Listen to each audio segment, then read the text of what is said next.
what Jesus tells them is almost counterintuitive to what they're doing. I mean, wouldn't you think that a church that's doing all these good things, that's growing, that is having services all the time, and just amazing things are happening there, don't you think that they would love God? That they would love Jesus? They've got the right programs, the right activities. They must love Jesus, right? And they must love each other, right? I want you to go to Matthew 24:12. It's page 982 in the Pew Bible.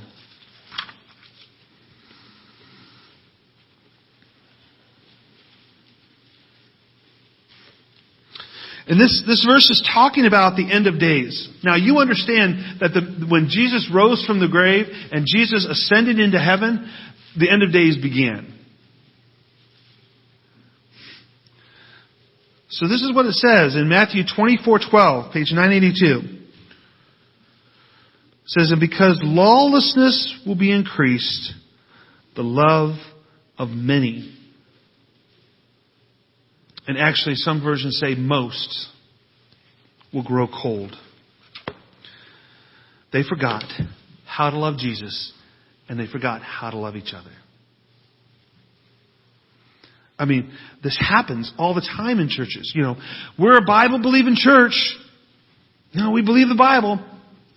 But are you nice? Because the Bible says love a whole lot. We speak the truth.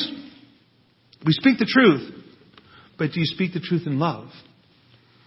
Because the Bible says we are to speak the truth in love. And what could happen for those who are like the Ephesians? It's truth and works and perseverance, but not love and grace and kindness. And so it becomes heavy-handed, authoritarian, a little bit cold. And I'm not saying that we shouldn't have truth, and we'll talk about this in a minute.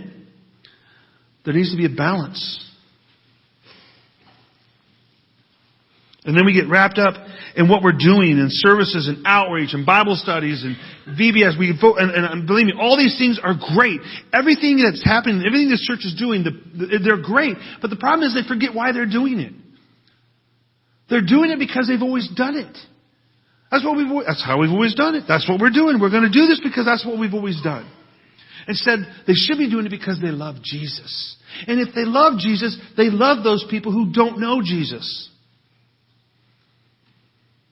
They forgot why they're doing it.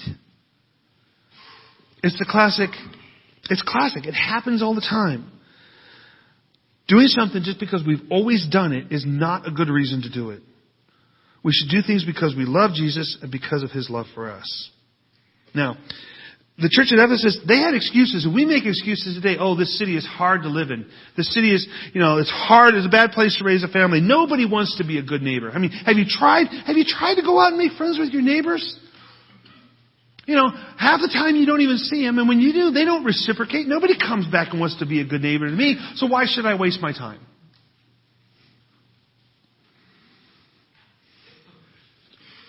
We can make 1,000 excuses. Our society is falling apart. And we don't have any say anymore in what happens. Intolerance gets shoved down our throats.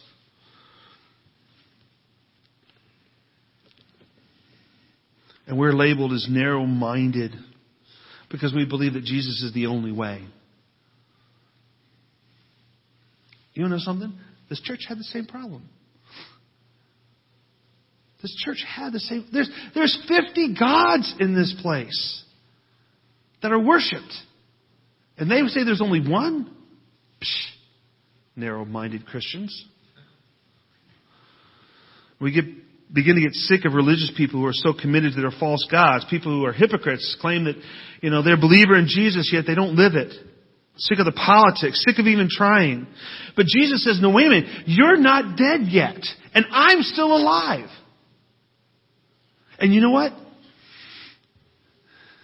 We have to keep trying, keep persevering, keep loving others and loving Jesus with everything we have until we die or Jesus returns.